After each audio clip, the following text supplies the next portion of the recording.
मेरी माँ मेरे शौहर के साथ भाग गई। जिस दिन मेरी माँ मेरे शौहर के साथ घर छोड़ कर गई, इस दिन मुझे पहली बार महसूस हुआ कि इंसान एक ही जिंदगी में कई मर्तबा मर सकता है। वो सुबह आम दिनों जैसी ही शुरू हुई थी। मैं फजर की नमाज के बाद दोबारा सोने की कोशिश कर रही थी, जबकि मेरी 7 साला बेटी अपने कमरे में खेल रही थी। घर खामोश था और बाहर हल्की हल्की रोशनी फैल रही थी। अचानक मेरी बेटी रोती हुई मेरे कमरे में दाखिल हुई और उसने कहा कि नानी घर में नहीं है। पहले तो मैंने इसकी बात पर ज्यादा तवज्जो ना दी, क्योंकि मेरी माँ अक्सर सुबह सवेरे किसी पड़ोसी या रिश्तेदार के घर चली जाती थी। लेकिन जब इसने मेरे हाथ में एक तह किया हुआ कागज दिया तो मेरे दिल में अजीब सा खदशा पैदा हुआ। मैंने कांपते हाथों से वो कागज खोला तो इस पर सिर्फ एक जुमला लिखा था, मुझे तलाश करने की कोशिश मत करना, मैं अपनी मर्जी से जा रही हूँ। नीचे मेरी माँ का नाम दर्ज था। एक लम्हे के लिए मुझे लगा जैसे मेरी आंखों के सामने अंधेरा छा गया हो। मैं फौरन अपने शौहर अदनान के कमरे की तरफ दौड़ी। दरवाजा आधा खुला हुआ था। अंदर दाखिल हुई तो बिस्तर खाली था। इसकी अलमारी भी खिली हुई थी और उसके कई कपड़े गायब थे। मेरे दिल की धड़कन इतनी तेज हो गई कि मुझे सांस लेना मुश्किल लगने लगा। मैंने फौरन इसके मोबाइल पर फोन किया, मगर नंबर बंद था। फिर मैंने अपनी माँ को फोन किया, उनका नंबर भी बंद था। इस लम्हे मेरे ज़हन में एक ऐसा ख्याल आया जिसे मैं मानना नहीं चाहती थी। मैंने खुद को समझाया कि शायद ये महज इत्तेफाक हो, शायद दोनों अलग अलग कहीं गए हों, शायद मैं ज़रूरत से ज्यादा सोच रही हूँ। लेकिन चंद घंटों बाद जब ना माँ वापस आई और ना अदनान का कोई पत्ता चला, तो हकीकत आहिस्ता आहिस्ता मेरे सामने खिलने लगी। पुलिस में रिपोर्ट दर्ज करवाने के बाद घर का माहौल मुकम्मल तौर पर बदल गया। रिश्तेदारों के फोन आने लगे, महल्ले वालों की नजरें बदल गईं और हर शख्स अपने अंदाजे लगा रहा था। शुरू में किसी ने यकीन नहीं किया कि एक माँ अपनी बेटी के शौहर के साथ जा सकती है।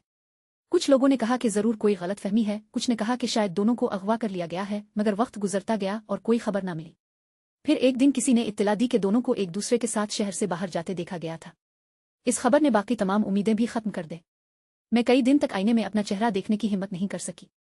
मुझे लगता था कि पूरा शहर मुझ पर हंस रहा है। मैं एक ही वक्त में धोखा खाई हुई बीवी भी थी और टूटी हुई बेटी भी। अदनान से मेरी शादी को 10 साल हो चुके थे। वो एक कामयाब कारोबारी शख्स था और बज़ाहिर बहुत अच्छा शौहर लगता था। मेरी माँ भी हमेशा उसकी तारीफ करती थी। वो अक्सर कहती थीं कि मुझे इतना अच्छा शौहर मिलना मेरी खुशकिस्मती है। इस वक्त मुझे उनकी बातें मोहब्बत और शफकत महसूस होती थीं, लेकिन बाद में जब मैंने माजी को याद किया तो कई छोटी छोटी बातें मेरे जहन में उभरने लगी। वो लंबी गुफ्तगुएं जो मेरी गैर मौजूदगी में होती थीं, एक दूसरे का बार बार जिक्र करना, एक दूसरे के सामने गैर मामूली आरामदेह रवैया इख्तियार करना।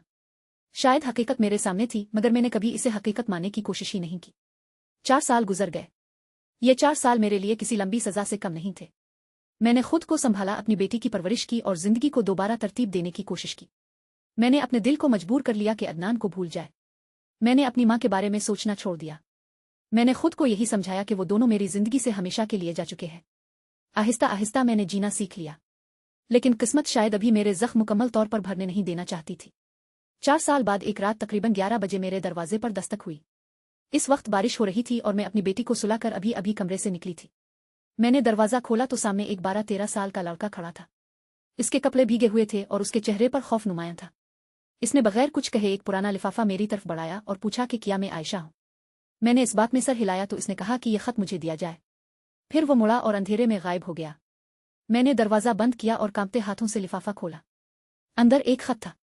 जैसे ही मेरी नजर पहले जुमले पर पड़ी, मेरे जिस्म में सनसनी दौड़ गई।